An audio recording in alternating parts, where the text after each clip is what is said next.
Hi, I'm Lindsay Jurgens, and this is Jessica Hendricks. Both of us work for Leadership Unlimited. First of all, I do want to thank JBS for being our series sponsor of Leaders Like Us. Jessica, thank you for joining me. I know, it's weird being in the hot seat this time. I have a new appreciation for those we asked to come do this. Yeah, and some people have more experience than others. I think you have a lot of experience, though, because you are in front of people all the time. So I've got zero concerns about you in this case. No pressure. Yes.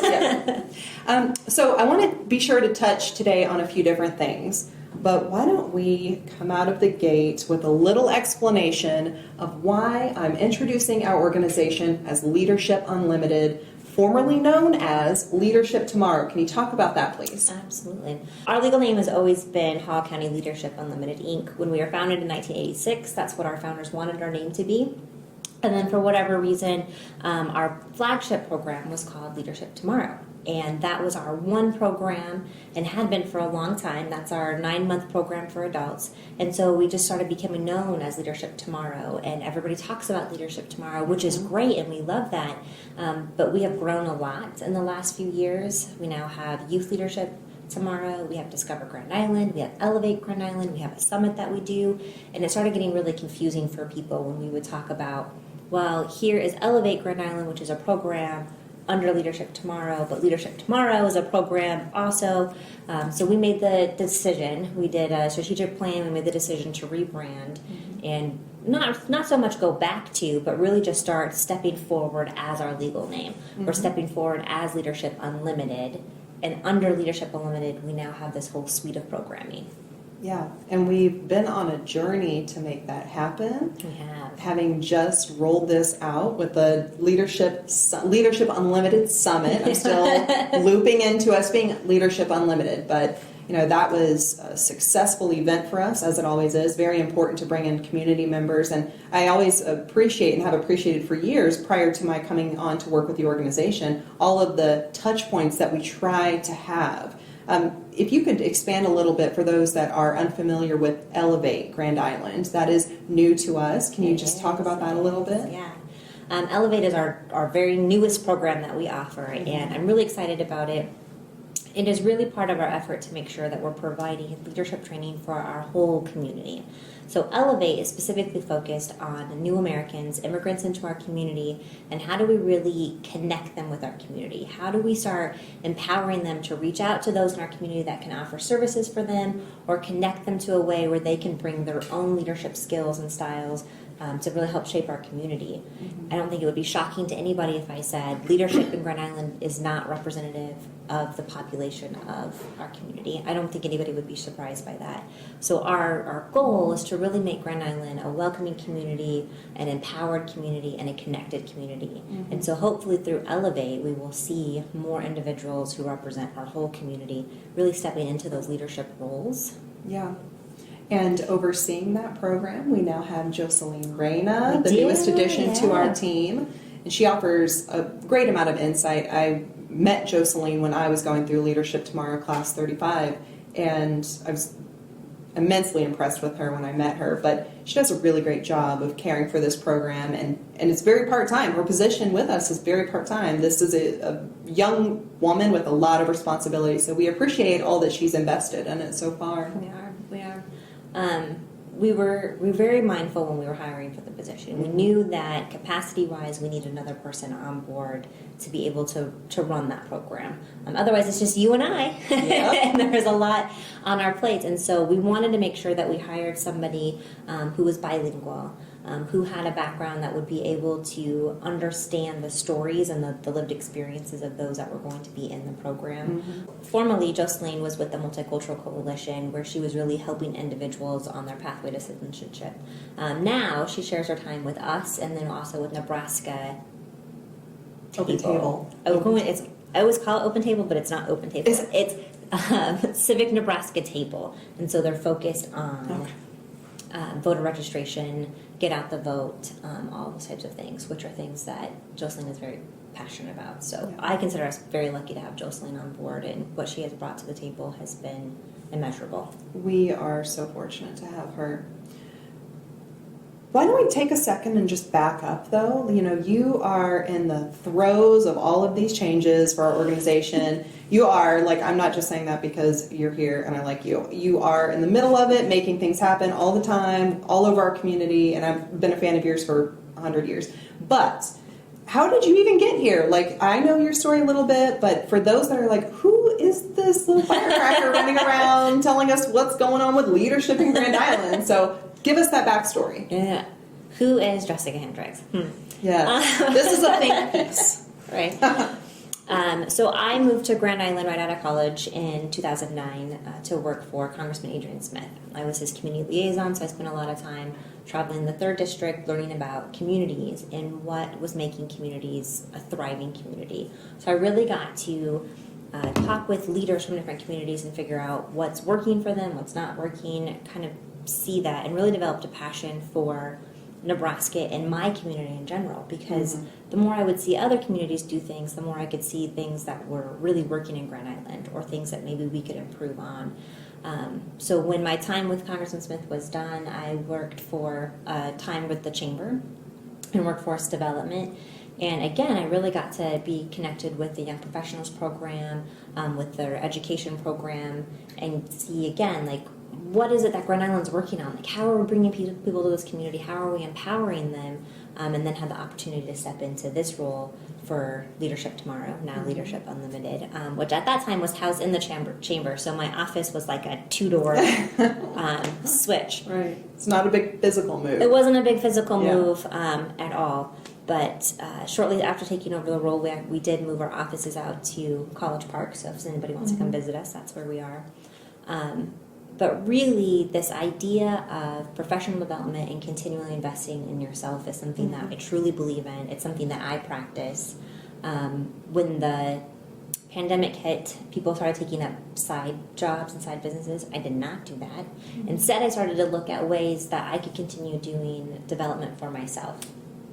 We, as Leadership Unlimited, are part of a national organization called the Association of Leadership Programs, and they have started offering a certification course specifically for those in our role that are doing leadership practitioner for communities, for different levels of communities, those that are programs are part of the chamber or independent or what have you. So I decided, why not? Why not dive into this? So I did that course. And what is the name of that course? It is the Certified Community Leadership Practitioner. Also known as CCLP. CCLP, yeah. So that was 50 hours of coursework, an additional 20 hours of elective, and then I had to set for a proctored exam, which I have not done a proctored exam since college, and it was a little anxiety-inducing. But you passed. But I passed, woohoo! And funnily enough, I'm the first in America to pass the exam and receive the certification. It was really fun. It was really eye-opening, and I really felt like through that coursework and the developing relationships with others who do what we do across the country is just so valuable and something that I really appreciated doing. And for anyone watching who is not in professional development, leadership training, which turns out almost everybody, can you talk about why that is such a cool, not only course, but like bank of knowledge and how you want to apply that to our community? Absolutely. So like I said, through the course, there's all these different courseworks and trainings that you had to do, but you also were with this cohort of people who are doing what we do. So I was able to sit in on meetings from Leadership Knoxville and those that were doing work in Oklahoma or Seattle or Louisville, Kentucky or Florida, and get to hear what programs are they offering in their community, or how are they offering them, or what are best practices or hot topics that are coming out. Yeah. So really to be able to talk with them and bounce ideas off of them was so fun. And something that I continue to do. I reach out to them fairly regularly. Actually, our Discover Grand Island program kind of came out of an AOP session where St. Louis was talking about their new program, and theirs is specifically a partnership with their school district, but this idea of having this 2-day get to know your community course for teachers, because otherwise, as you know, teachers don't have that opportunity to do the full 9-month program. They don't have that type of flexibility. but what they offer a community is so valuable, and to get them to connect it so that they want to stay in our community is also very valuable, right? It is. Especially when we're talking on this national scale, we have this teacher shortage. So what can we do to keep them in our community? So we have started that program. We do it with Grand Island Public Schools, which I love doing. I love connecting with the teachers. But we also have taken it one step further where we offer it for the public in general. So anybody who maybe is an alum of our program and so wouldn't want to go through and do the whole 9-month course again, but maybe they were in class 10 and they're like, I want a refresher, what's happening? They could do that. Or maybe they work part-time somewhere, and so taking off 9 full days out of the year is not something that they could do. Or maybe they just moved here and they're like, what is there to do in this community? Yep. How do I get connected? This program would work for them. Yeah. But that, I can't take credit for like coming up with the idea out of the blue. I stole it from another community and modified it for ours, and it's working. Well, it's isn't it imitation is the best form of flattery or something to that Yep. effect? Yeah. And it's true. And you're right. Like, yes, this was originally someone else's idea, and you went, "Hey, that sounds amazing." And then we've taken it and we continue to mold it and shape it and update it. And I know we've had at least 2 full 9-month program alum go through. And I know your reference was like, if you were in class 10, which is true, but the 2 alum that have gone through haven't been in, that many years ago. And each of them I know has said, like, that was a really amazing update on Grand Island. Yeah. So it does seem like something I would hope that we see more of our alum go through for a refresher, a rejuvenator. There's so much happening in this town. All the time. All the time. I mean, the foot is always all the way down on the pedal, I think, in Grand Island. And so I hope to see more of our alum take advantage of Discover Grand Island. I do too. Yeah.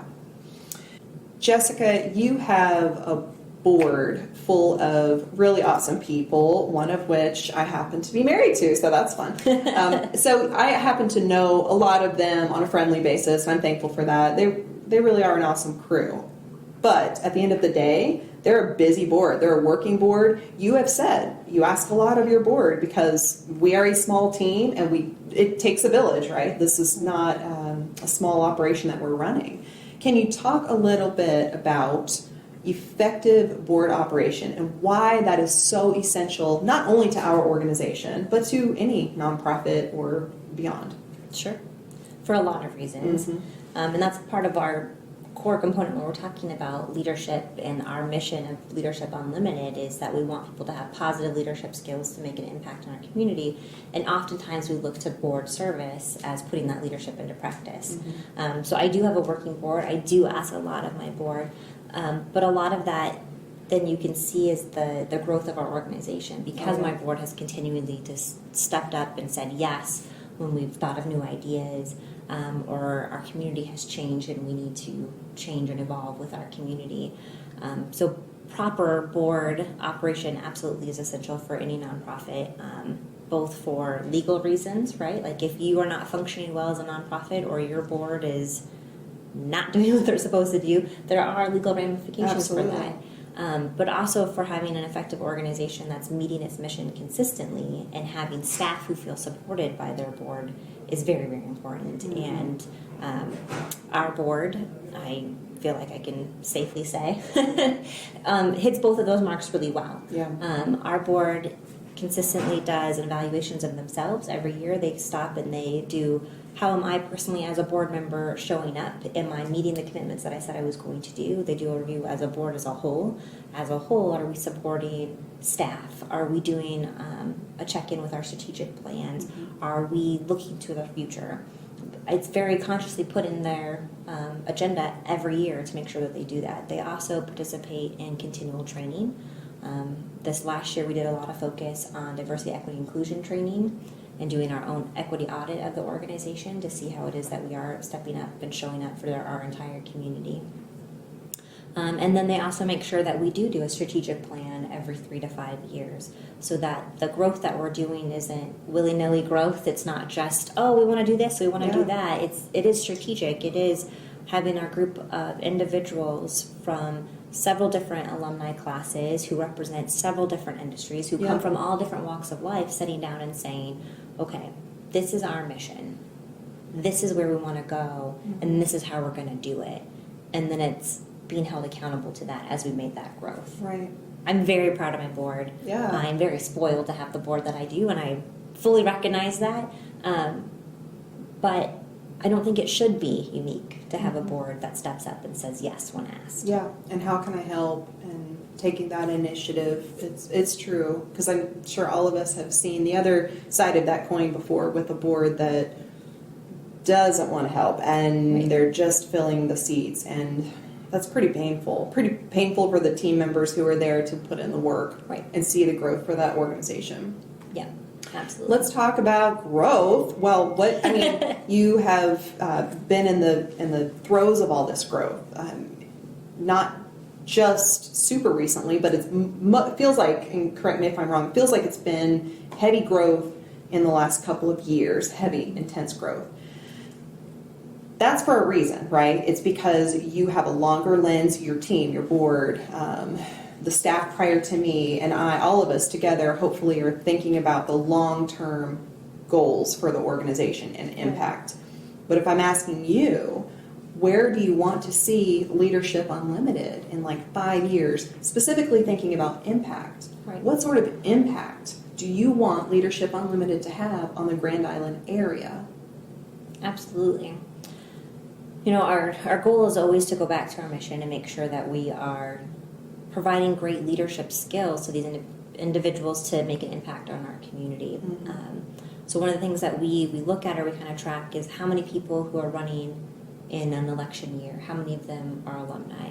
Looking down the road, I would like to see that number consistently increase. Sure. This past year, we had 12 individuals running for a position within Hall County, a couple that are running for statewide offices, which is fabulous, but then also to see that reflected in nonprofit executive directors that are alumni, board presidents or just board members who are alumni, and then individuals using that network. We also want to see people continue to be connected with us. You know, part of our new logo has the stair steps, and part of that story is that it doesn't matter on what stair step you join us, you're always moving up and you're moving forward. Yeah. And so maybe your first introductory to Leadership Unlimited is Discover Grand Island, and you do the 2-day program to understand what our community is about. Or maybe it's Elevate, or maybe it's Leadership Tomorrow, or maybe you were in Youth Leadership Tomorrow when you were a junior in high school 15, 20 years ago, and now you want to come back and be a part of our executive series. And we know class. that happens. And it happens. We've seen it Yeah. happen. Yeah. Or maybe we only see you once a year at the summit. Right. But the goal is and the object is that we continue to provide leadership training at every level, and that those in our community continue to invest in themselves and that continual development. Leadership isn't a one and done. It's a lifetime journey. You are Right. constantly learning and unlearning skills to constantly be a better leader. And we just want to be here to support you on that journey. That's what I'm saying. But that's so true. I say it to my own kids. I try to communicate this to the YLT class that I oversee. You know, there is no finish line. And I know that that's really important to you in communicating to any group that of anything you're facilitating. You're not saying you crossed the finish line, you got it, you're done. The message is this is a very evolutionary thing, and the teachings of leadership itself changes, and we have to be open to that, and we have to continue to seek that personal growth. Again, kudos to you for the CCLP certification. You know, that's just because there's always more to learn and implement. So it's exciting. It's exciting for us. Can you tell me 3 words? Oh, geez. Give it to me.